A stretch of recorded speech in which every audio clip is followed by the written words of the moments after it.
Welcome to the Therapist Uncut podcast, where off-the-clock therapists who happen to be friends share their uncensored thoughts about real life. Join us weekly in spreading positivity and making mental health relatable through casual conversation, inspirational stories, and real talk with friends who happen to be therapists. Please welcome your co-hosts, Nikki Young, Jolene Daly, and Alyssa Nahara. All right, everybody, welcome back to another week of Therapist Uncut. I personally am very excited because today we have here Michele Brown with us, who not only is a fantastic writer and speaker about many issues, including grief, but also one of my very most personal best friends since we were kids, actually. So I'm very excited to have her with us today. Welcome, Morgan. Thank you for joining us.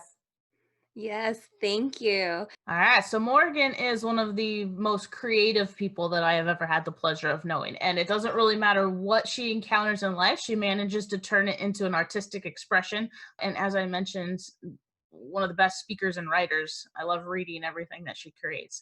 But Morgan has many projects that she's undertaken over the years. One of, I think, my very most favorite is Conversations I Wish I Had, which we'll let Morgan speak a little bit more on. But we're going to include the links to all of her social media and website and such so that you can follow what she's doing. Wealth of information and a lot of really cool takes on these topics. And like I said, an artistic way of presenting this information. So currently, I know that her ability to engage in a lot of these things has been tempered a bit by this minor thing called Rona.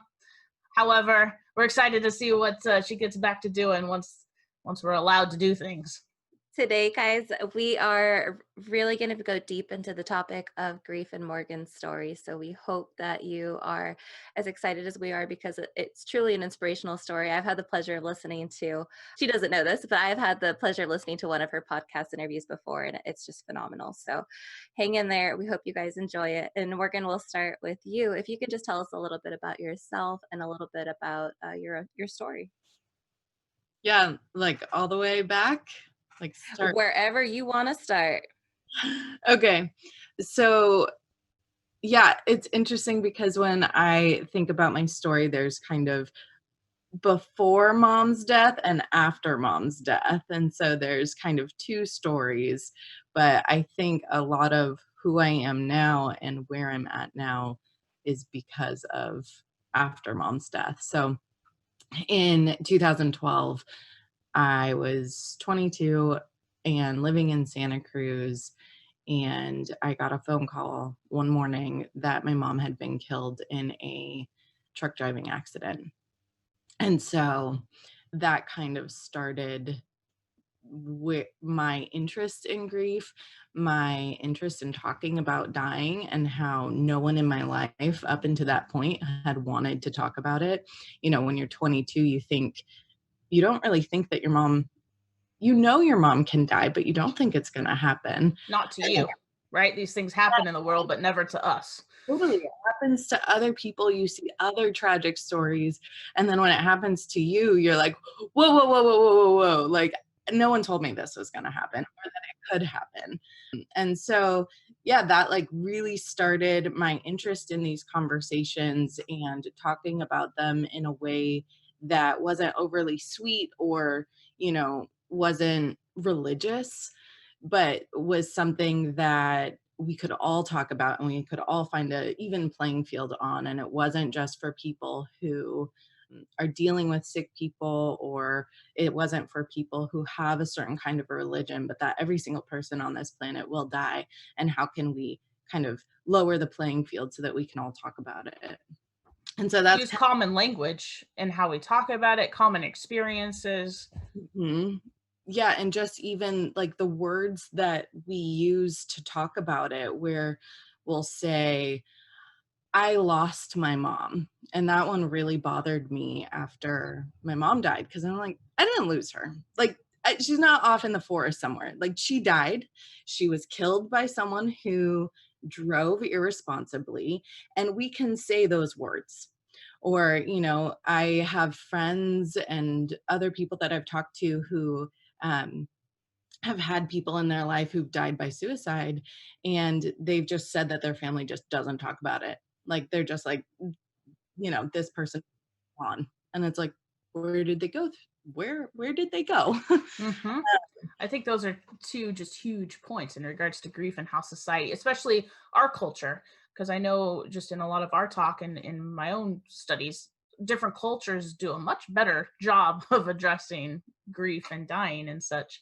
And I want to definitely, we're going to move into that direction in terms of what you've done since then. Because I've heard you say this personally, but this sounds bad, but BM, before mom and after mom. Let's talk a little bit about what you experienced personally in that grief process that led you to have this interest in let's fix this. Like, we need a better way to handle and confront and process death. You'd mentioned nobody had talked about it, right? It wasn't an option. Like, that happens to other people, not me. But what were some of people's reactions to you when, okay, as your friend, I was there. I watched everything unfold, and this wasn't something that you have time to prepare for. This wasn't somebody's ill. Not that that makes it easy, but this was a very, very, very sudden, unexpected, horrifically tragic event, and then you not only have to manage that, but also everybody else. And what were some of the things you remember from that? Yeah.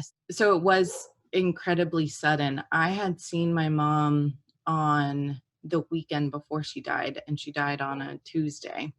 And so it was like I saw her one moment, and then the next moment I'm getting a call that she was gone. And so it was incredibly jarring. And I think, Nikki, you witnessed a lot of this, but I didn't know how to be in that moment. And I think other people didn't know how to be towards me. I found that a lot of people would say things like, she's in a better place. That's not helpful when your heart is on the ground. It's truly offensive. Someone told me to not be mad at God. Someone said, you really should just pray about it.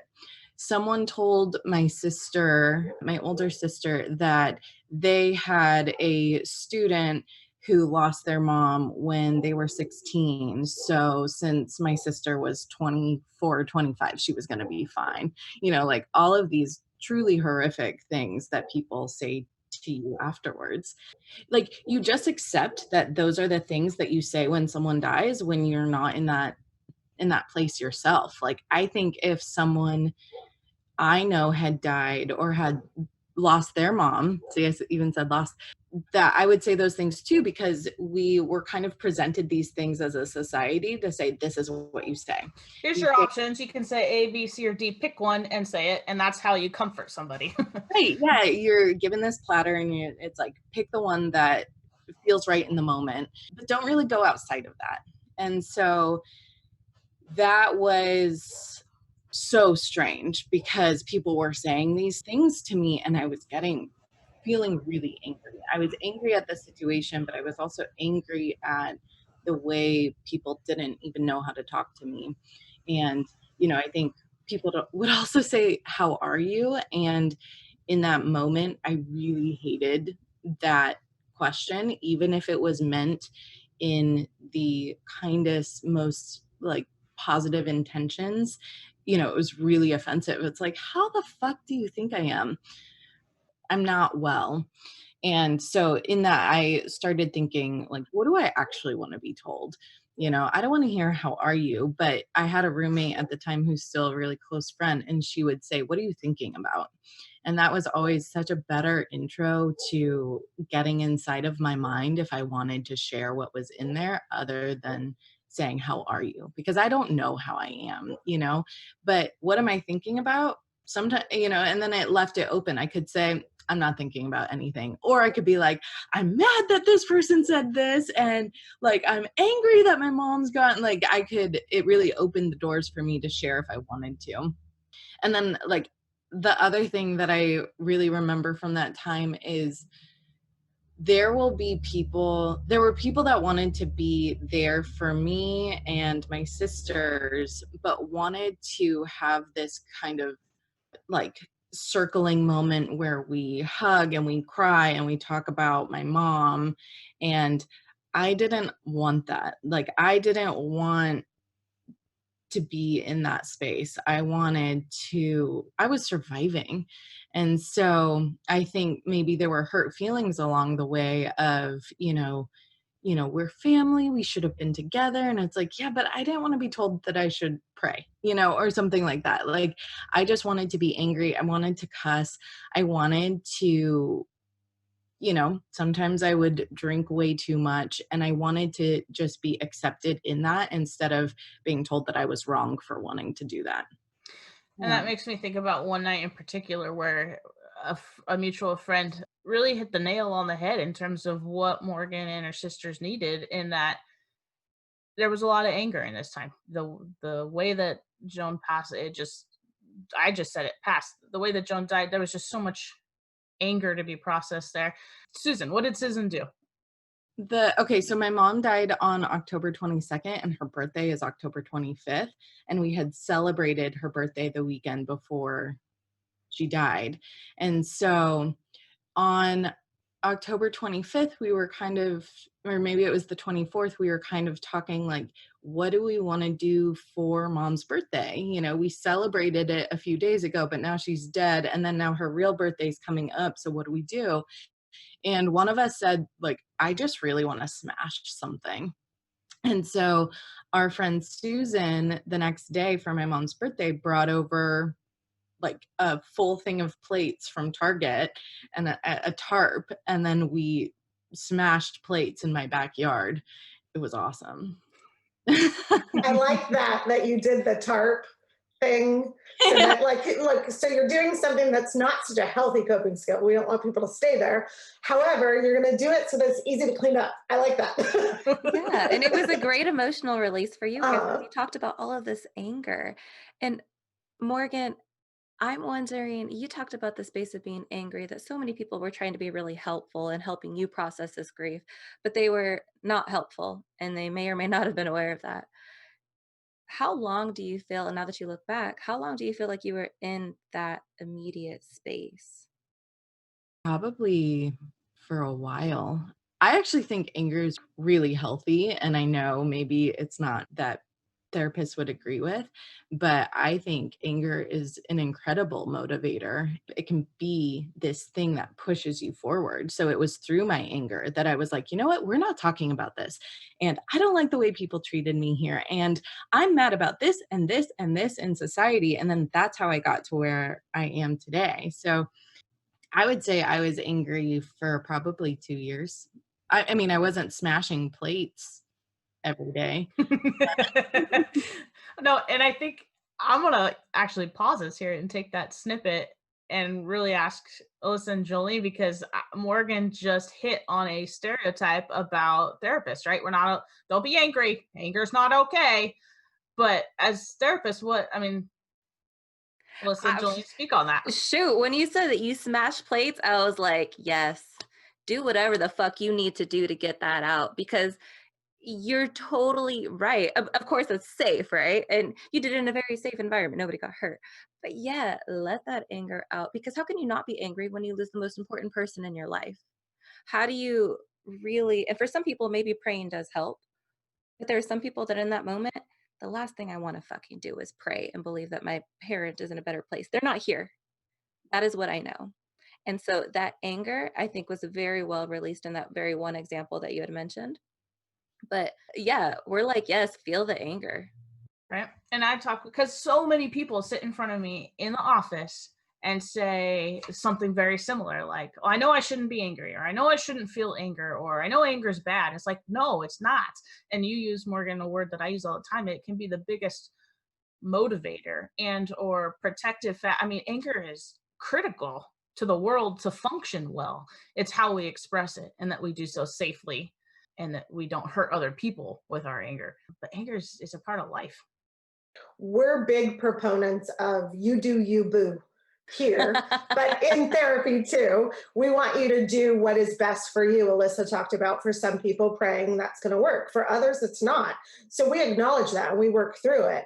I tell my clients all the time, go to the 99-cent store, get a bunch of glass, take your black trash can, put it on cement when it's empty, and throw it in there, because then you release it, but you don't have to clean it up. So I like the tarp idea. Like that, I'm going to use that now. Julie's really all about contain the mess. Yeah. Yes. With the tarp, you could like really throw it. Yes.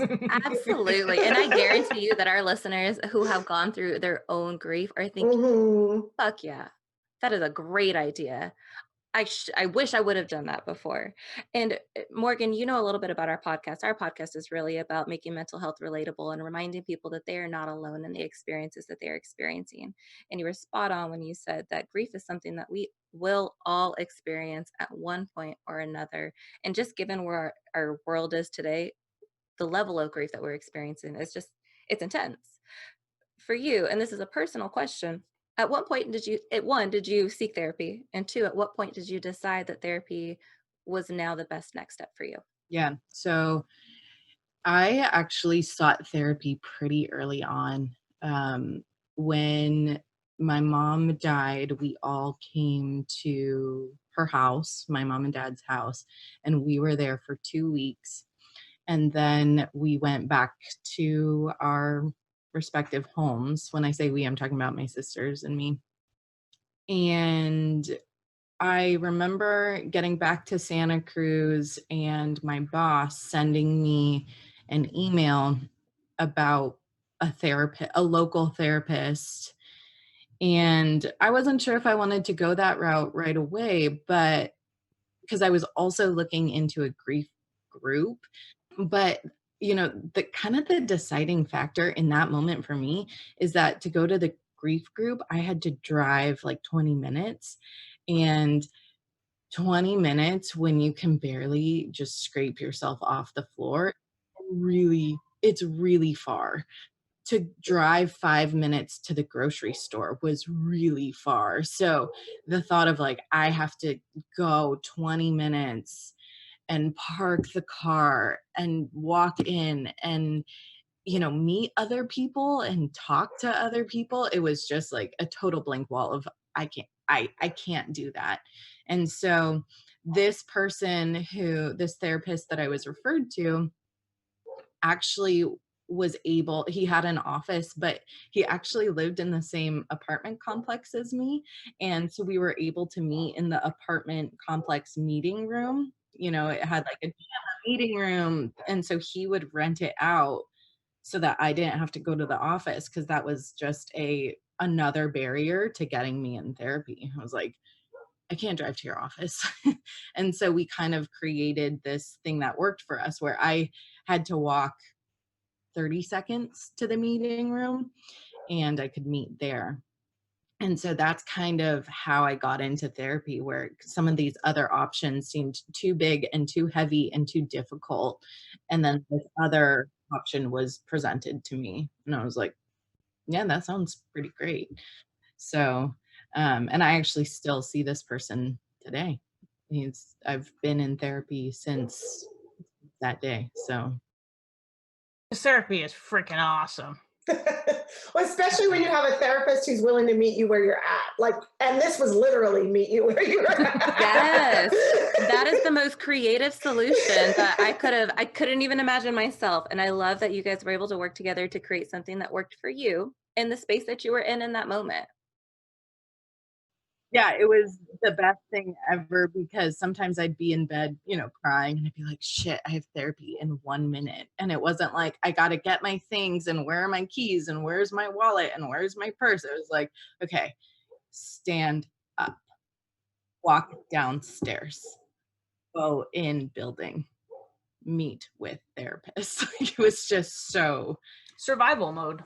Yeah. Mm-hmm. And so that, that's probably a good talking point as well. What did you, in the moment, it can be hard to identify these things because we're just surviving. We're standing up. We're putting hand to mouth to feed self. I mean, it's very, how do I get to the next moment? But looking back, what did you notice in yourself in regards to how you responded to the trauma, really? And what did you notice in yourself that maybe could help other people who might be experiencing a traumatic death or grief, whatever, loss of some sort, to kind of help them identify, hey, this is a warning sign essentially that you need and deserve support, whether that be from family member, friends, therapist. What are some things that you look back and kind of notice? That's like such a big question. But so in those early days, I noticed a lot of things that I now know are pretty normal. Like I thought I was losing fun. I thought I truly felt like the world was separate from me. I think the therapy word is dissociative. Like I felt like my mind had zoomed out from my body and I was watching my body go through life. And I remember also just walking through my days and just not believing it was real. Like I remember walking in downtown Santa Cruz. This was 2 weeks after my mom died, and just being in this haze where I was, I would cross the street when I wanted to because cars aren't going to hit me because this isn't real life. I spent so much money after my mom died because I'd be like, I want that.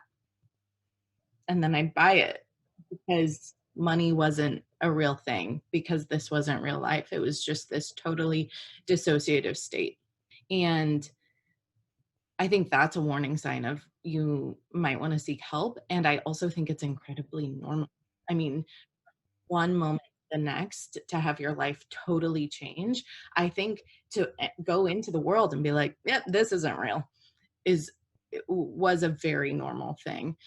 And it's interesting because in years since, you're just so, I called it the primal brain at the time. Like you just feel so primal.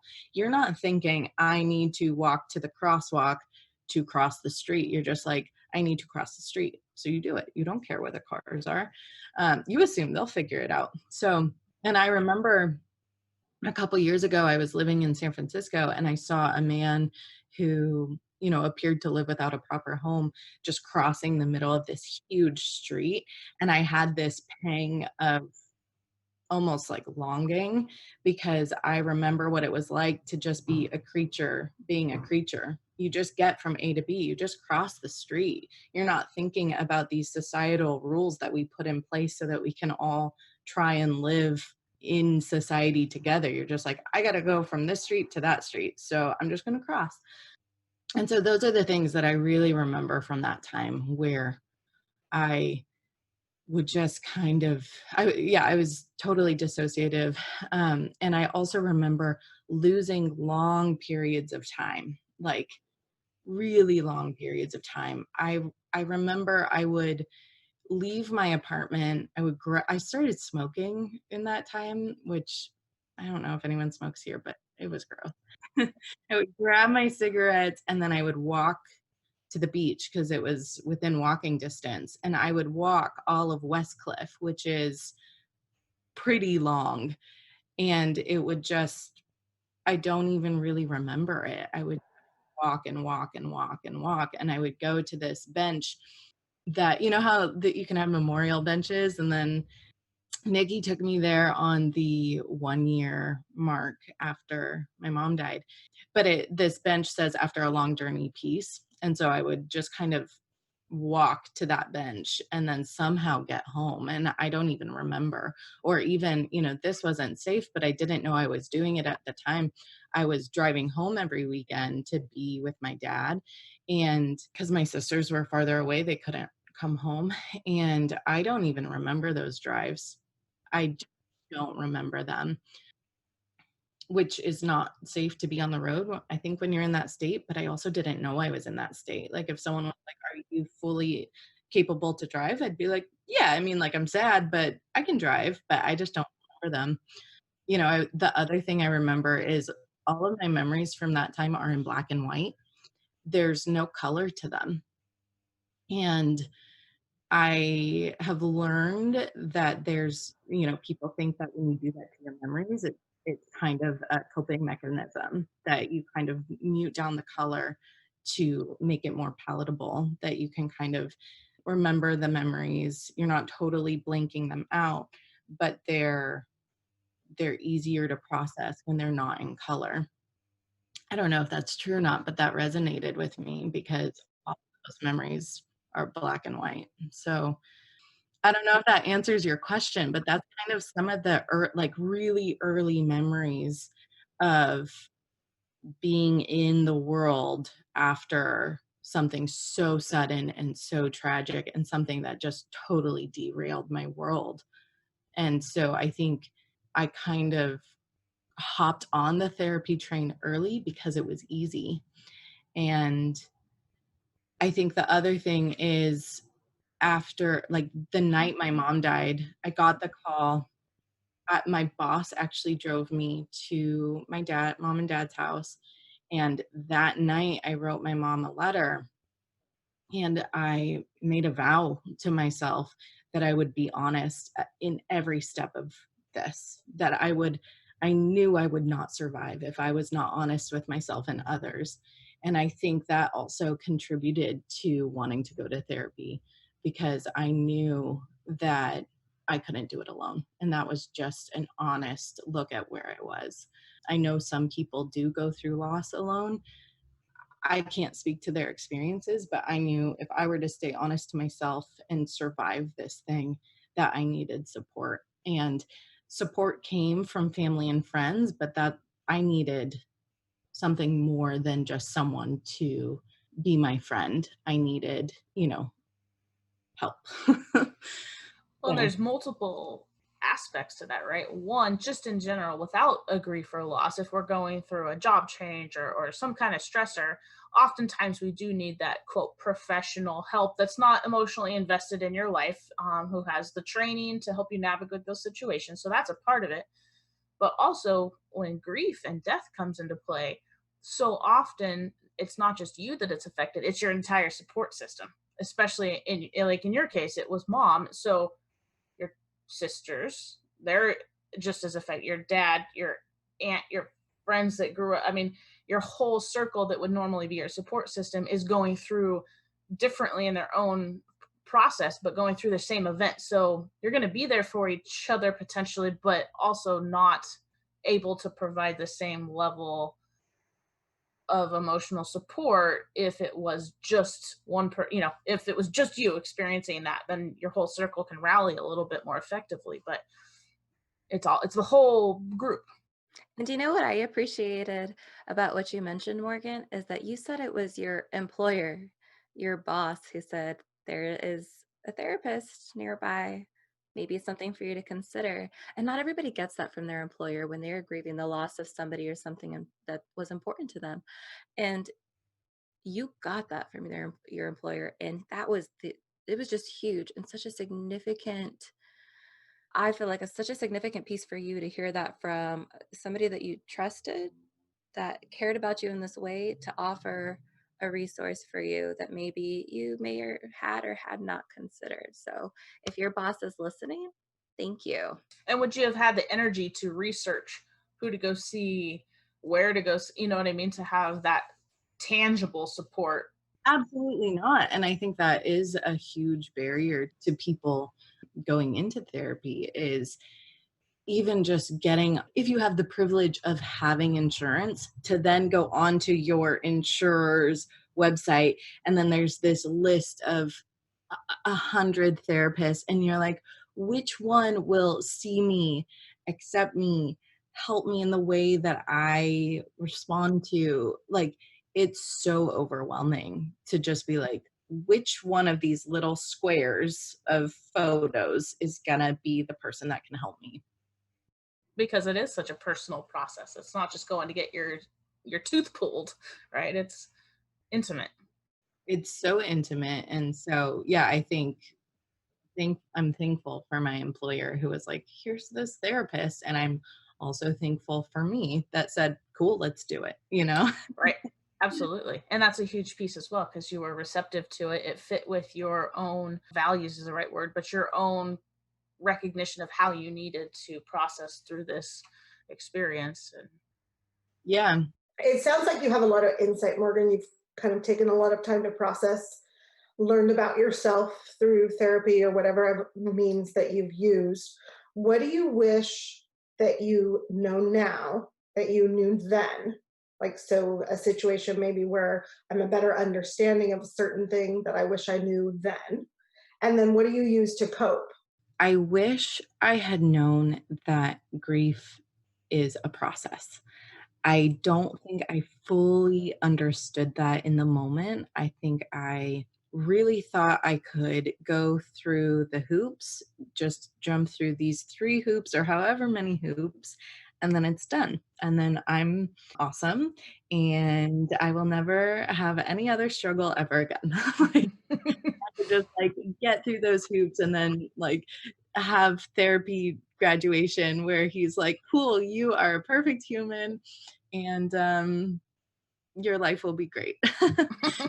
I think that's kind of how I thought about it in the beginning, because I remember having this revelation of like, right, so I'm like in therapy, I'm doing all this stuff for therapy, and then I had this, and this is all around my mom and family drama, and then I had this realization of like, oh my gosh, I'm gonna have to do this over and over and over and over and over again because every single person I love will die. Which, is probably sounds awful, but it's the truth. And I was like, oh, this doesn't end with figuring out the mom shit. This is a lifelong process. This is this is a forever thing.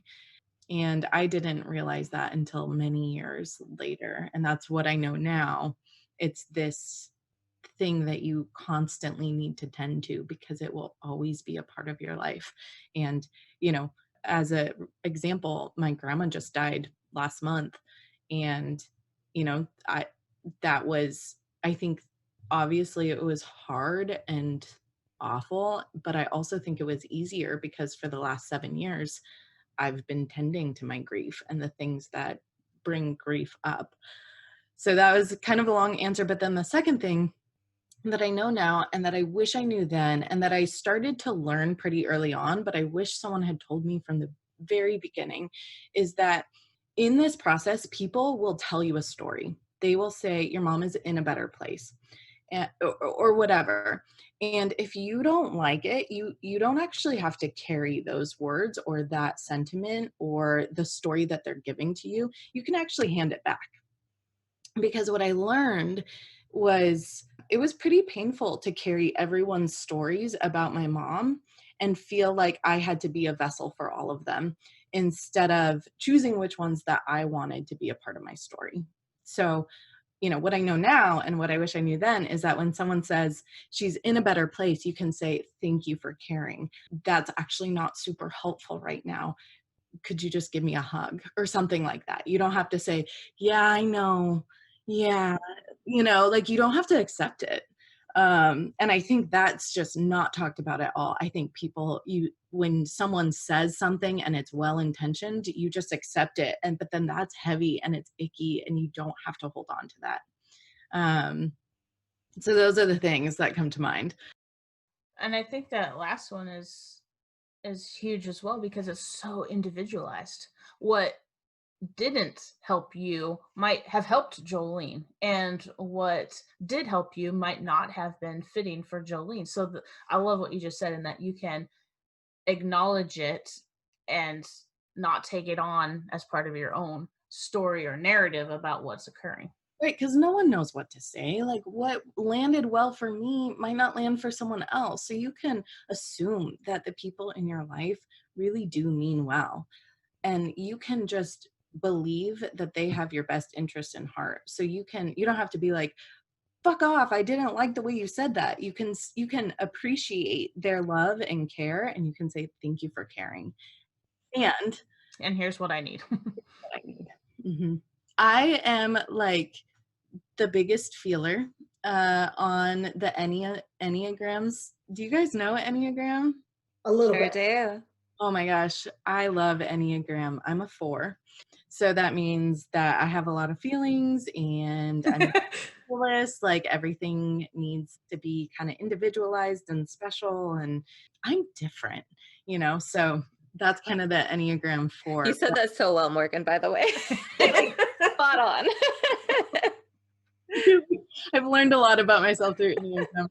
But I think the way I cope is allowing myself to feel all of my feelings with the knowledge in the moment that that's how I stay whole. If I shut down one part of myself, the anger side, the sadness side, or even the happy side, or the side of myself that can feel joy, then I do not feel like a whole person.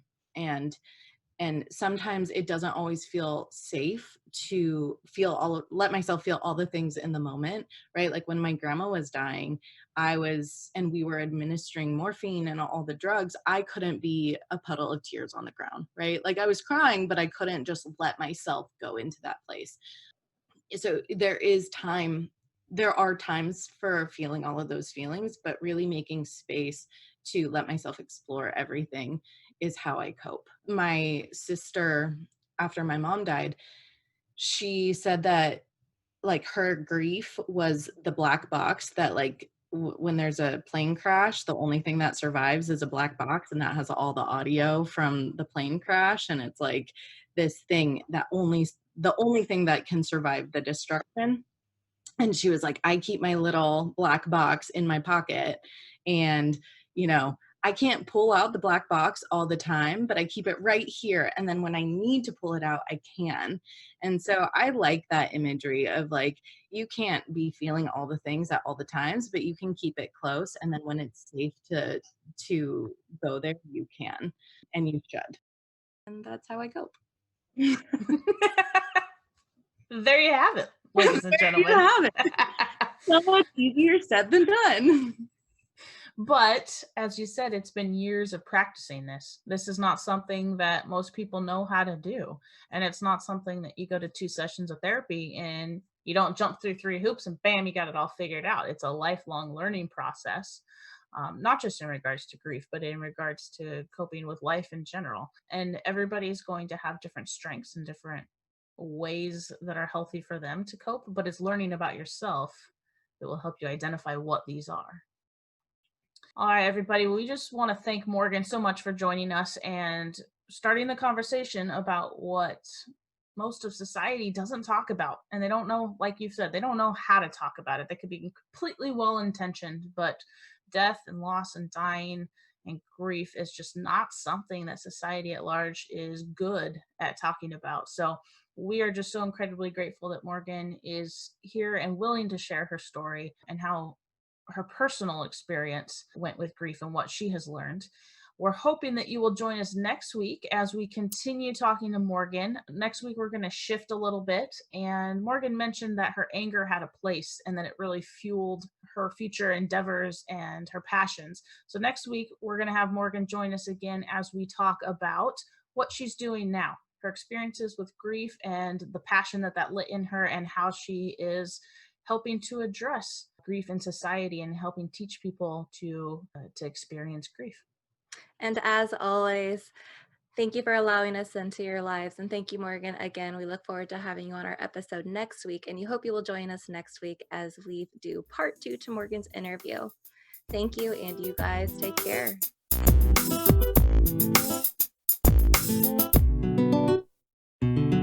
Thank you for joining Therapists Uncut, a production of AMP Smart Business. To learn more about Therapists Uncut and stay up on upcoming episodes, please subscribe and follow us on social media. As a reminder, although the Therapists Uncut co-hosts are licensed therapists, they are not your therapists. This podcast is not intended to substitute professional mental health counseling. If you need professional therapy, please contact your local provider or primary care provider. Thanks for listening, and we'll see you on the next episode of Therapists Uncut.